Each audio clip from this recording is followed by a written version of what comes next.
നമസ്കാരം, ഞാൻ Alexander Prashant. Digital village എന്ന് പറയുന്ന സിനിമ ആമസോൺ പ്രൈമിൽ കണ്ടപ്പോഴാണ് ഞാൻ ഫഹദ്, ഉത്സവ് എന്ന് പറയുന്ന രണ്ട് സംവിധായകരെ പറ്റി അറിയുന്നത്. ആ സിനിമ എനിക്ക് ഭയങ്കരമായിട്ട് ഇഷ്ടപ്പെടുകയും ഞാൻ അവരെ അങ്ങോട്ട് വിളിച്ച് ആ സിനിമയെ പറ്റിയുള്ള അഭിപ്രായങ്ങൾ പറയും, ഇനി എന്തെങ്കിലും സിനിമ ചെയ്യുന്നുണ്ടെങ്കിൽ എന്നെ കൂടെ കൂട്ടണമെന്ന് അവരോട് പറയുകയും ചെയ്തു. അതിനെ തുടർന്നാണ് ഫഹദ്, ഉത്സവം എന്നോട് ചേട്ടാ ഒരു കഥയുണ്ട്, ഒന്ന് കേട്ട് നോക്ക്, ഞങ്ങൾ ഡിജിറ്റൽ വില്ലേജ് പോലെ തന്നെ പുതിയ ആൾക്കാരെ വെച്ച് ചെയ്യാനിരുന്നൊരു സിനിമയാണ്, ചേട്ടനൊന്ന് കേട്ട് നോക്കെന്ന് പറയുന്നു. അപ്പം ഞാൻ ചോദിച്ചു എങ്ങനെയാണ് അതിൻ്റെ ഒരു പ്രതലം എങ്ങനെയാണെന്ന് ചോദിക്കുന്നു. അപ്പോൾ അവർ അതിൻ്റെ ഒരു ചെറിയ ഡീറ്റെയിലിംഗ് പറയുന്നു.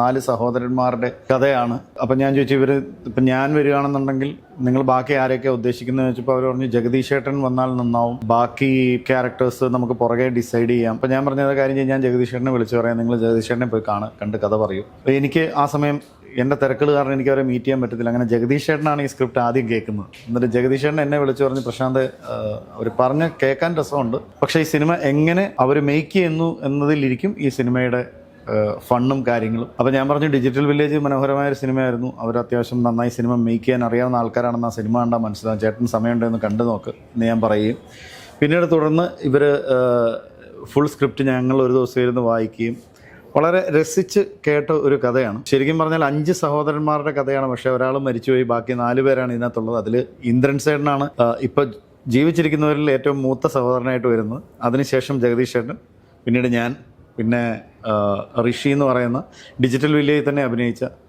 നായകന്മാരിൽ ഒരാളാണ് ഏറ്റവും ഇളയ സഹോദരനായിട്ട് അഭിനയിക്കുന്നത്. അങ്ങനെ ഒരു കുടുംബത്തിൽ നടക്കുന്ന രസകരമായ ഒരു ഇവൻറ്റിനെ ബേസ് ചെയ്തിട്ടുള്ള ഒരു കഥയാണ് ഈ സിനിമ പരിവാർ എന്ന് പറയുന്നത്. മാർച്ച് 7-ാം തീയതി തിയേറ്ററുകളിലേക്ക് എത്തും. ഏറെ കാലത്തിന് ശേഷം ഇരുട്ടും ചോരയും ഒന്നുമില്ലാത്ത വളരെ ലൈറ്റായിട്ടുള്ള ഒരു പ്ലസൻറ്റ് പടമാണ് പ്രേക്ഷകർക്ക് മുമ്പിൽ അവതരിപ്പിക്കാൻ സംവിധായകർ ഒരുക്കിയിരിക്കുന്നത്.